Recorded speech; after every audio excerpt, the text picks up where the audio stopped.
তোমরা দেখেছো, অনেকে ইনবক্সে এসে বলেছে দিদি তোমার অ্যাকসেন্ট আমাদের খুব ভালো লাগে।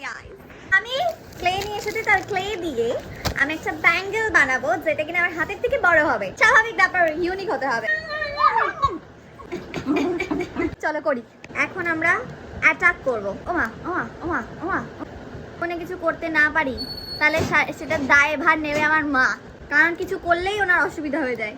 তো আমরা মিক্স করবো আমার এই 5 বছর 7-8 বছর পুরনো এই সাথে। আমি এখন ব্যস্ত আছি, পৃথিবীর অনেক বড় কাজ করছি। আমি ইন্ডিয়াকে রিপ্রেজেন্ট করার জন্য ক্লে নিয়ে এসেছি। কিন্তু বলবা না বোন আমাকে আরেকটা বানিয়ে দে, টেস্ট মারা খাবে এটা। এখন 3বার ট্রাই করলাম, হলো না।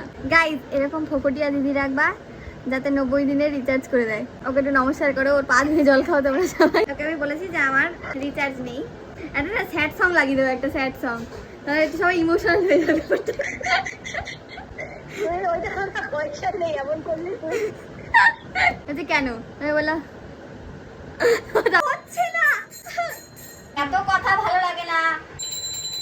তারপরে দেখাচ্ছি গোল্ডেন কালার করবো, এটাতে কালার করবো আমার ভবিষ্যতের মতো। আর আমরা গোল্ডেন কালার করবো। এখনই এত সুন্দর লাগে, যখন হবে তখন কতটা সুন্দর হবে। দিস গাইস, কে বলেছে যে এটা হবে না ভালো? দেখো গাইস শাড়ি পরবো, মানে তুমি দেখো এখনই ভালো লাগছে ভাই। এটা এরকম আরো 3টে বানাবো, ব্যাস হয়ে যাবে আমার পুজো ডান।